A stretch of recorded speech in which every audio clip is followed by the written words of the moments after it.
Hi, everybody. Welcome to the QB School. I am JT O'Sullivan. Today, Sam Howell, Week 1, 2023 versus the Cardinals. Big win, fighting through some elements. Let's get it going. Welcome to the QB School.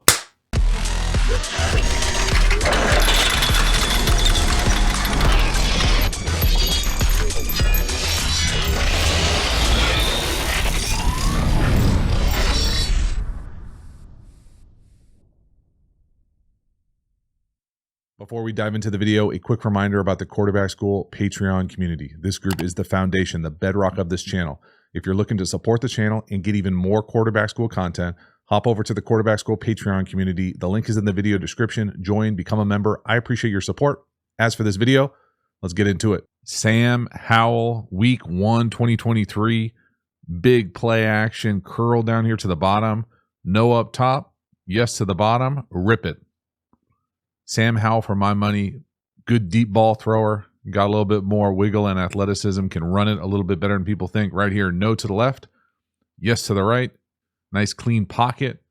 Again, really clean, easy read here and being able to drive the ball down the field also. So what I like is the ability to just make it clean. So we're going to do play action. We're going to take this big opportunity. Nice pass pro. The shot down the field, it doesn't really matter. Whatever this is supposed to be, it sure looks like we just go 1 to 2. So take a peek, 1, don't like it, 2. And again, it really helps when you've got this huge lane to be able to see and drive the ball. So the combination of the motion, the play action, the ability to not have anybody around us. Great pass pro, drive it right on him. I like this as a way to get us going here. You know, sometimes it feels good to just let it rip, especially if you're going to be jacked up early in the season. Drive, throw, boom, right on him. Let's go. Next one here, 3rd and 1, a little sprint out. We're going to throw the flat to the number 2. Now, normally, I would say I'm not a huge fan of this type of play. In fact, normally I would say almost always I'm not a big fan of this play. I will say I like changing the landmark.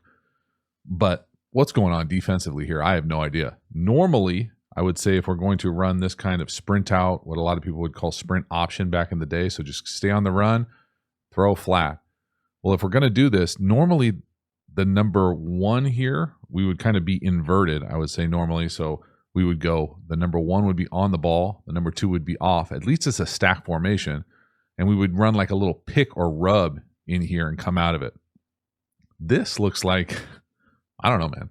It looks like Arizona just falls asleep at the wheel because the number 2 goes first.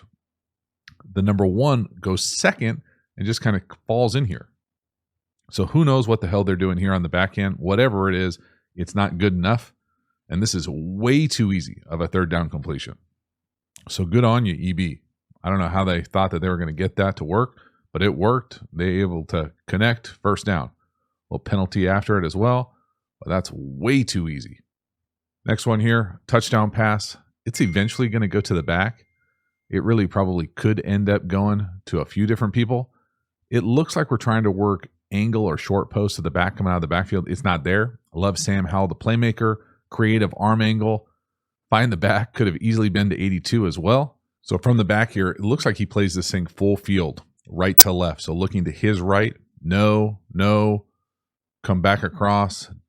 Don't like it, got to go. Then this ability to make a play right here. And then again, you know, who's he throwing this to? Only he knows for sure. I wouldn't be surprised if it was 82 though. And the back just intercepts it for a touchdown. Either way, both those guys are going to score. And again, I love it from Sam Howell here. Just the ability to create, stop up before you pass the line of scrimmage, arm angle. Look at that lane. Whoop. Touchdown. Pretty sweet. So looking down here first, as far as trying to sort this thing out, catch a little coverage down here in the red area. Going to be tight in the red zone window wise. A little version of smash. You know, maybe you could throw that corner down here. In fact, I would probably say you want to throw that corner to the number 2 on the line of scrimmage to the bottom. If you could play this thing over again, it's a pretty clean look. Doesn't like it. He's got this ability. A little crafty, arm angle, no panic, doesn't run out of bounds, doesn't throw it away immediately. He's able to say, you know, maybe I missed the corner to the right for an easy touchdown.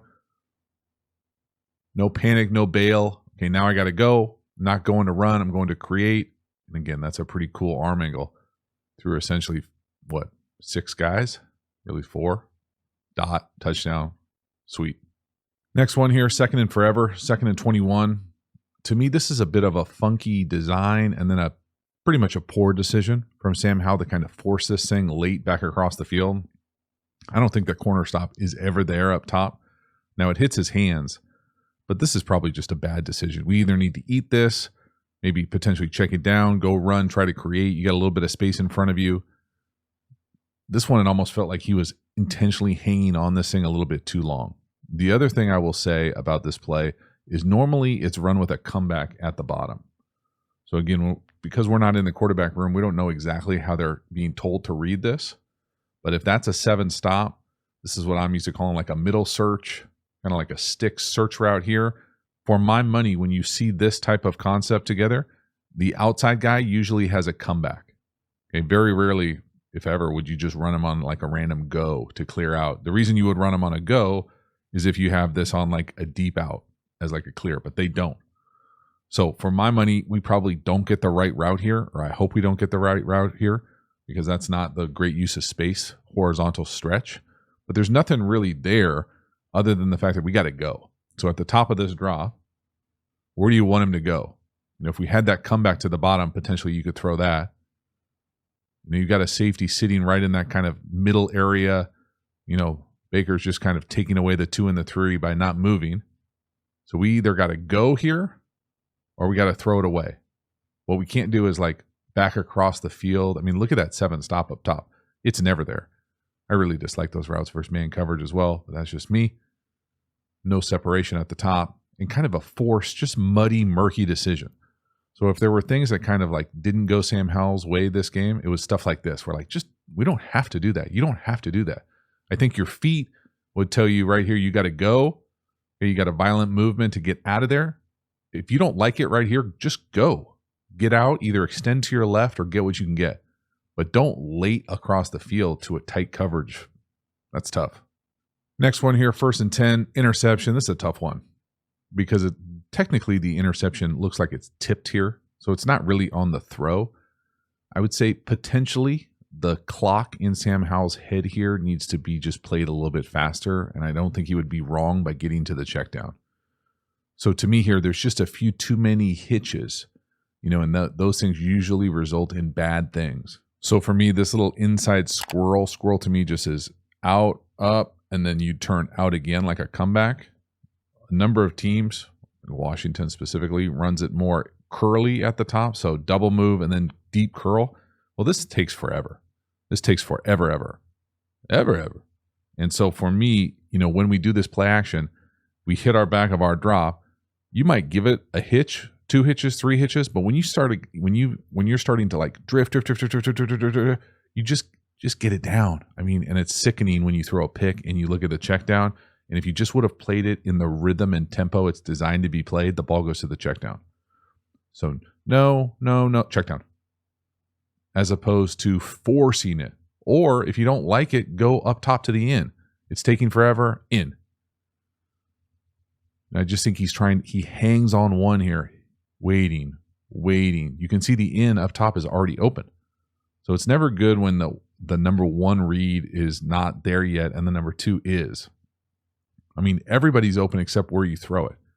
And it's not a pick of where you throw it. It's a pick because you held on to it for so long that an interior D lineman was able to kind of eventually get home and get his hand up. I'm usually all about offensive linemen keeping defensive linemen's hands down, but it's really tough in this. Watch the guy who's over the center, the 0 technique. I mean, this forever, right? Hitch, move, big paw up, pick. That's a bummer. Tough one there. Next one here, 3rd and 2. I really like this play from Sam Howell. We're going to work the new number 1 up top on the crosser. It looks like we're trying to work the slot down here to the bottom. 1, it's not there. Yes to the crosser. So just a nice, easy 1 to 2 as things come into your vision. I think EB is hijacking this right from Kansas City, where they've done this for years, where you essentially had, someone try to win at first down depth. If it's not there, you've got the crosser. I think the other thing that I want to mention, and I should have mentioned it earlier probably, just watch Sam Howell's feet. See how he's lined up to the left? I mean, that's perfect. That's really, really well done. And he does it pretty consistently. Boom, 1 to 2, right on him. So again, the design of this thing, I think, really helps the quarterback, really helps Sam Howell because of how things come into your vision as you're already lined up to your left. So you've got a good man beater here as far as a first down. So it's 3rd and shortish. We're going to come up here and run what I'm used to calling like a little arrow or whip. Boom. Or maybe that's a choice, whatever it is. This is most likely 1. Then we're able to take the number 1 up top, cross them over into this like over Y cross area. So just this clean 1 to 2 is all in kind of the quarterback's vision. So as you get lined up to throw this number 1, it's not there. You don't have to reset your feet all the way back to the other side of the field. You've got the number 2 coming right there. So again, it's how these things are packaged together that allows quarterbacks to thrive and makes things easier on you. So no, yes. And again, it helps that it's wide ass open in the middle of the field.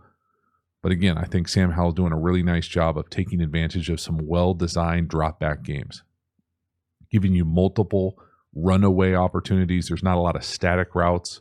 No, yes. 1, 2, first down, let's go. Halftime, you dig the channel and you haven't already, please like, subscribe, hit the bell, get the notifications. It is an easy way to support the channel and it means a lot to me. So thank you for subscribing, getting the notifications. Again, the Quarterback School Patreon community, great way to support the channel and get even more Quarterback School content. We also have Quarterback School courses. Now, these courses are by far the most premium, in-depth content available through the channel. So if you enjoy how I talk and teach ball, you will love the courses. We have courses on my favorite football subjects, RPOs, pass protection, tempos, how to beat every single coverage is the best-selling course. We even have a course that is an entire offensive system. So get over there, check out the courses, links in the video description, and enroll. We also have a bunch of free resources available. Check them all out, linked in the video description. Finally, make sure to follow me across social media platforms. I appreciate your support. As for this video, let's get back to it. Next one here, beautiful 2nd and 9. We're going to hit the over to the number 2 down here, the inline tight end. This is some awesome pocket movement. Absolutely outstanding from Sam Howell. Great poise. Over, up, no panic. Just a little off-platform-ish flick, quick reset. A lot to like. Really simple concepts here. To me, you're going to run a lot of these at damn near every level of football. Double post up top. You can alert it versus certain looks, or it becomes the premium versus certain looks, but you're really calling it trying to get this over.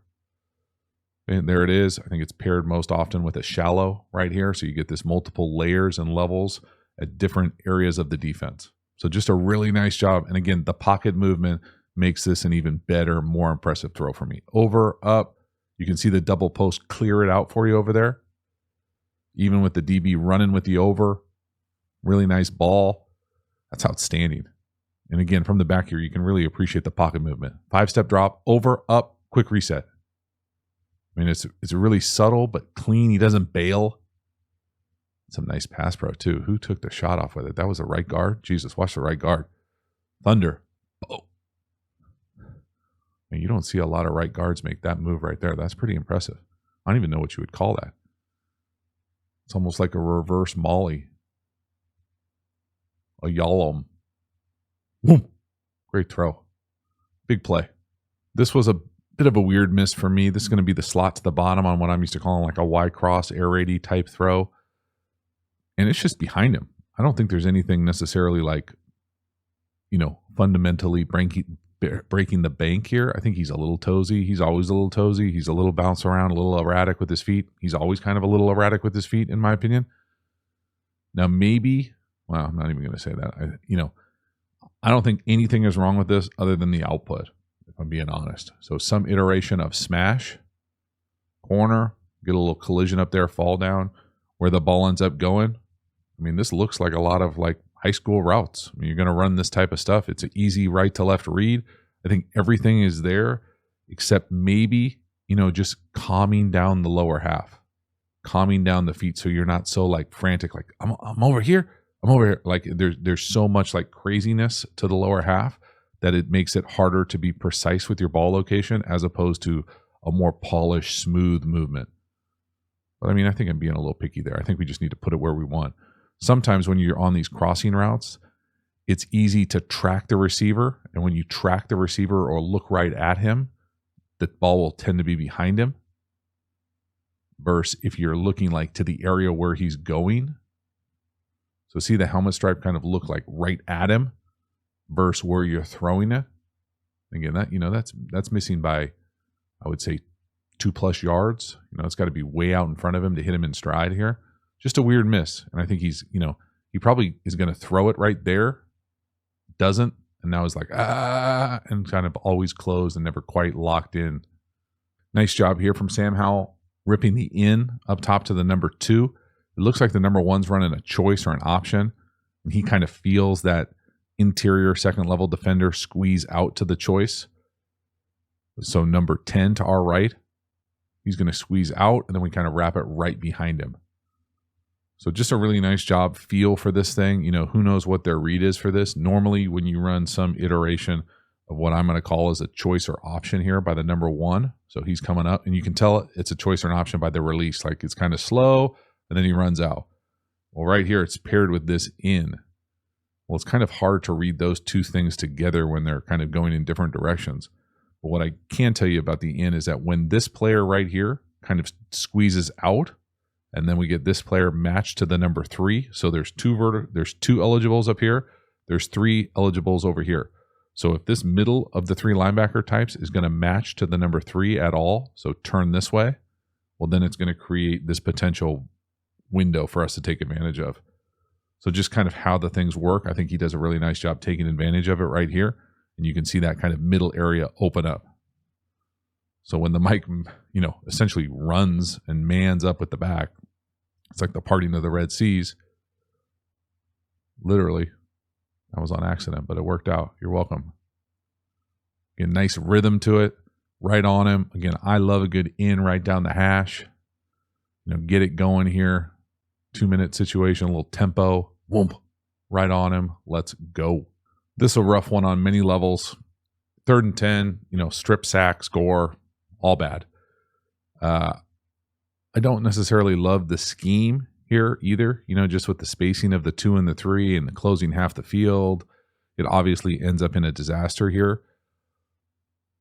But I think you got to acknowledge the fact that, 3 for Arizona is a pretty good player. And for the Budda Baker to go from the line of scrimmage all the way to like a safety position, can potentially jack with our reads a little bit. So the first thing is just acknowledge what it is. This guy right here, getting way back here to take away a deep post from the line of scrimmage is impressive as hell. Now, that being said, whatever this is supposed to be, so let's just say these are post clears. They're so close together, they're essentially nothing routes. One person can take both of them away. Now, this deep in or dagger is there, but I don't think he has the time to make this throw. So it can be all of these things and all bad things. You just don't want a bad play to turn into a disaster, and that's what happens here. So watch Baker get out of there. You see how he goes from the line of scrimmage to essentially being able to catch a punt. Way out of there. Both the posts from the 3 and the 2 look like they're running together around the track, and the end's never there, and we give up just a disaster. So staying away from bad plays turning into disasters is easier said than done sometimes. Again, you'd love to just say, hey, hold on to the ball. Hey, right tackle, don't get beat inside. All sorts of things could have gone their way that didn't at the end of the day. We got to find a way to hold on to the ball. So still in the 2-minute situation before the end of the second quarter, we're going to run a little sail to the number 2 down here to the bottom. I love this. I think this is like Andy Reid special. Been doing this forever in that family. Really like the fact that Sam Howell's ripping these. Again, lined up to his left eventually. Really nice throw. This is a really clean, simple read. A lot of teams run this type of play. I think the Andy Reid family does it probably better than anybody else. To me, this is post, what I'm used to calling as a sail or kind of this like over corner where you're going to sell this like crosser and then come out of it. On the backside, it is usually paired with an in, and you just read this thing left to right. You can alert the post for certain looks, but you're really trying to get that sail route more than anything else. So just a really nice job. They go to work here on this last little bit of the second quarter on this concept, and see it pull out with the back and the flat to pull the flat defender. Nice chunk. And I think Sam Howell has proven that he can get lined up to the left. You can see just a little bit of a dovetail right at the top. You know, he's not totally there because his left foot has closed him out, but he gets there eventually. Throws right on him. It's a nice chunk. You need chunks in 2-minute situations. Next one here, very similar type of play. This time the number 1 is on a flag. The number 2 is on the corner or the sail. Again, beautiful ball. I think Sam Howell does a really nice job of throwing these drive throws, even maybe with a little bit of touch. Again, the drop is outstanding. A little bit of an angle, showcasing the arm strength as well. So again, the last time we drew this thing up, I talked about the number 1 being a post route. Okay, let me draw up what it was before with the blue. So it was a post. It was like this little oversail and then an in. And then the back, I think, was in the flat. Okay, this time it's very similar. Okay, the bones of it are the same. The number 1, though, has what I'm used to calling a flag. So set it to the deep pylon. The number 2 now has a corner. And then the number 3 is in the flat. Well, really, we're attacking the same areas, right? We've got someone deep, someone in the intermediate, someone in the flat, all outside the numbers. I mean, it's essentially the same play. And so he's able to prove that he can really drive these little corner sail throws.